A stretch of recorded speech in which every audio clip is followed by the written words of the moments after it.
Students, please subscribe the channel, drop a like, share and comment. This is dictation number 29 and 30 of Model Speed Dictation, volume number 1 on the speed of 100 words per minute. Start. Sir, in my opinion, it is not so because we are facing serious shortage of food in this country. The question is not one of only distribution. The question is also one of increased production in agriculture. The figures that have been given in the review of the food situation from which he quoted make it absolutely clear that the food deficit last year was to the extent of about 7 million tons, and this year it is going to rise to the tune of 12 to 13 million tons.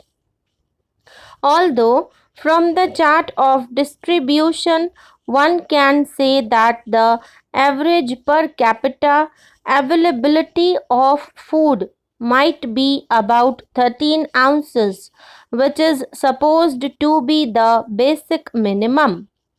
Under these circumstances, we must not forget that in India, unlike in other countries, we have not got supplementary foods like eggs and milk to supplement these cereals. Therefore, the intake of 13 ounces, which at the present moment is the food supplied to us, is not enough in this country without the subsidiary foods being available at cheap and economic rates to keep the body moving or to produce the calories that go into the working of human body for 24 hours. Sir, my honorable friend has been at pains to explain, and I myself had some doubts, which I expressed the other day when speaking on the motion of thanks to the President's address, that with the food zones as they are now, practically every state is cordoned off into one food zone. There is restriction on the movement of food grains from one state to another, and that we are not, in my opinion, adopting a national policy so far as food is concerned. That was my view, and that remains so to a certain extent. But when we look at it in the present context of things, we must not forget that would be the result if the food zones were abolished immediately. One effect to my mind would be to increase the prices all round. If the movement of food grains is made free in the country, and if it is in the hands of the private trade, then the prices of food grains would fall. This was the idea of my friend, to which I do not agree. These two things are not complementary to each other.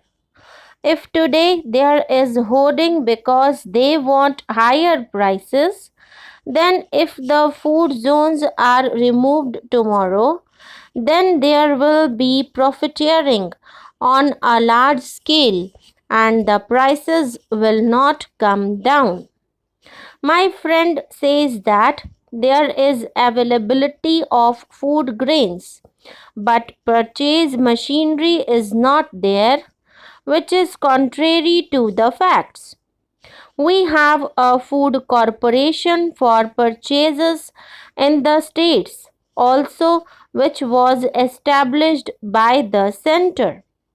If the distribution and the purchase of food grains in the country is taken over by the government, there will be numerous problems wherefrom the center will produce the tremendous finance that would be required.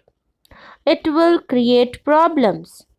Madam Deputy Chairman, with your permission, I will mention certain points which my honorable friends did not mention, but which I think are pertinent to the debate which is now going on in this house about agriculture and food situation.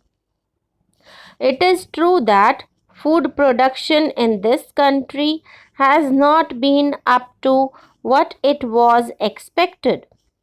The first plan had a certain target, the second plan had a certain target, and the third plan, of course, has a target which is higher than that of the second plan. We must remember that when we mention these targets that are there in our plans, the targets that are mentioned are the potential targets. In other words, when we state that by the end of the second 5-year plan, the potential target would be something like 92 or 95 million tons, it did not mean that 95 million tons would be produced in this country. The potential target meant that given all the facilities in the matter of manure, in the matter of seeds, and in the matter of human efforts, it would be possible to produce 95 million tons at the end of the third 5-year plan. And along with those important incumbents that I have mentioned, there is one more very necessary incumbent, namely timely rains in the country. The monsoon in India has always been erratic. Last year, of course, it had been more erratic than in any year, perhaps in living memory. It has always been erratic and it has to supplement that deficiency that the union government and the state governments under these 5-year plans have launched upon large scale major, medium and minor irrigation schemes. In certain fields, of course, we have met with success. Take for instance minor irrigation. In the first 5-year plan, the target was 11 million acres and the actual achievement was somewhere to the tune of 9 million acres. In the second plan, the target was 9 million acres and it was achieved fully. In the third 5-year plan, the target for minor irrigation is 12 million acre and the achievements are expected to come around 13 million acres. So, we cannot just say that nothing has been done so far as this particular problem is concerned. Let us see where these shortfalls lie. Why we have not been able to achieve the appropriate potential which we aimed at?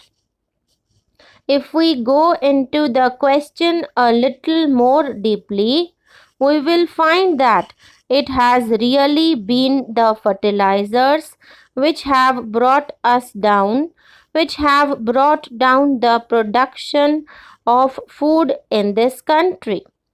Regarding fertilizers, the question can be asked when it was estimated that the plant capacity would be something like 6 lakh tons.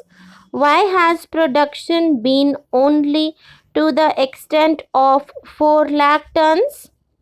There again, it is a question of continuing the process.